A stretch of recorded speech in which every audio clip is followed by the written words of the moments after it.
Anybody have questions about the concept before we move on to examples or anything else? Yeah. I have a question. If you don't have a blog and you don't have a homepage and you're trying to start slow with your brand, Sure. is there really any place that an about page can live? I mean, can it live on Twitter or Facebook or anywhere? Because it's link-built. Yeah. That's somewhat of a writing question, but somewhat of a logistical question too. So, don't have to have one. But there's no reason you have to. A Twitter page might serve well for now, and you can sort of store this away and bring it back up when you have a blog. But a lot of people have a link. They're in there. Your Twitter allows you one link. Could link to a WordPress blog, a one-page blog with about, more about me, Janet.com. I can't see your name tag, so it's not Janet, but you could do an about page website, a one-page website. Could link to a free blog from maybe Blogger, moreaboutme.blogspot.com. You could have an about page, and I'm sure a technical person or a design person who you'd consult with could give you more options for placing something out on the web. But I don't mean in picking out about pages, I picked out an example that I thought would be a fun way to work on copywriting concepts.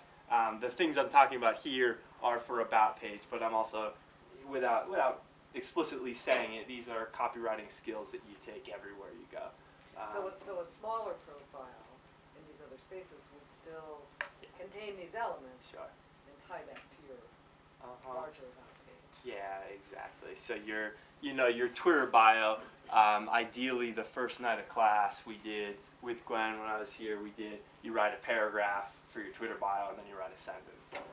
And so that's what mine is. So my Twitter bio, it's not the, your about page might have a different purpose being on a website. It wouldn't be the same as being on Twitter. So you might want to say slightly different things in your Twitter bio, but it's more or less an about page.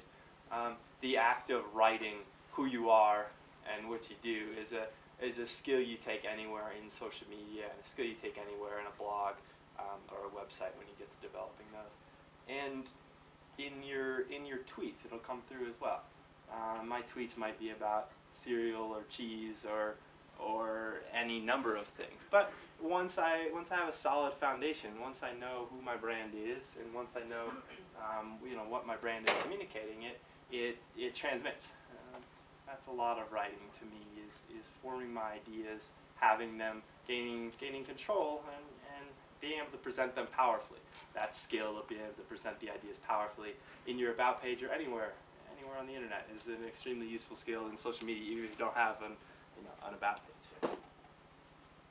There obviously we'll do question and answers later, so if anyone has something about these concepts before they feel like they don't quite feel ready to write an example, then shoot.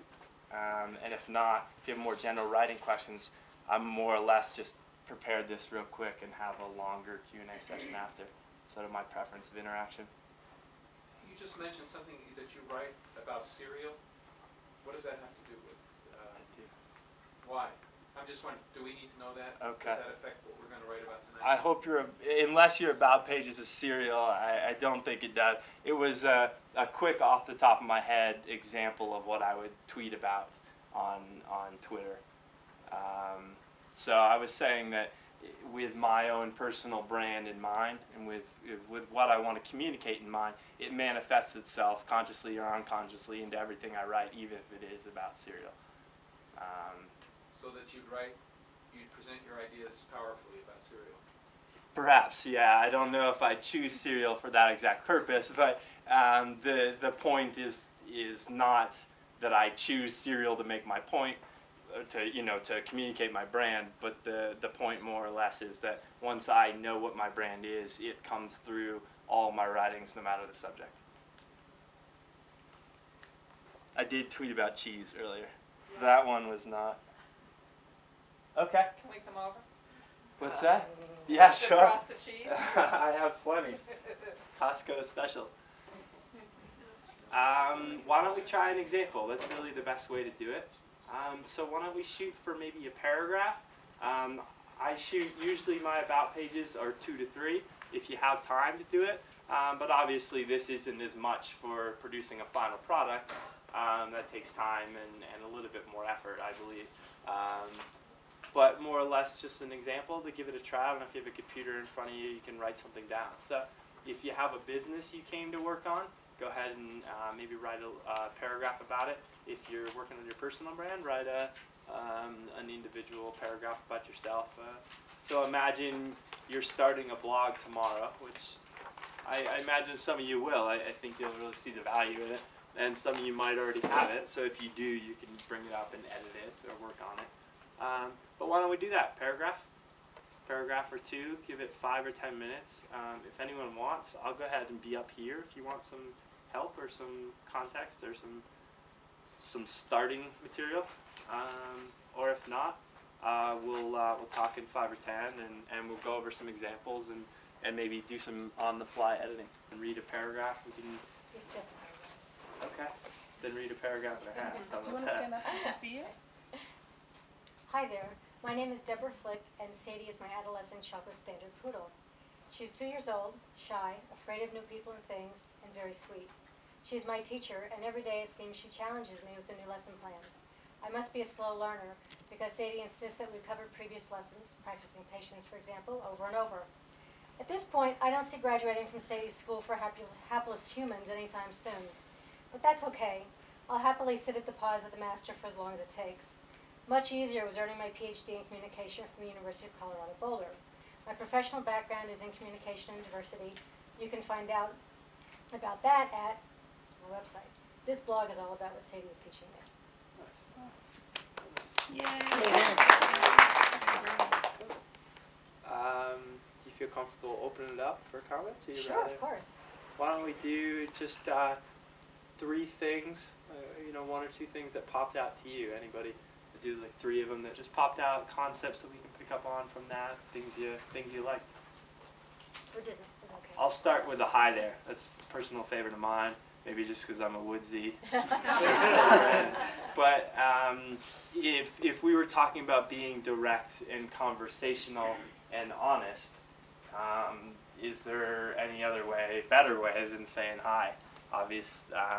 It might not be perfect for you. There are places, of course, that it's not necessarily warranted. You might not want to say hi, but in most cases, I think that's an awfully nice way to start a conversation.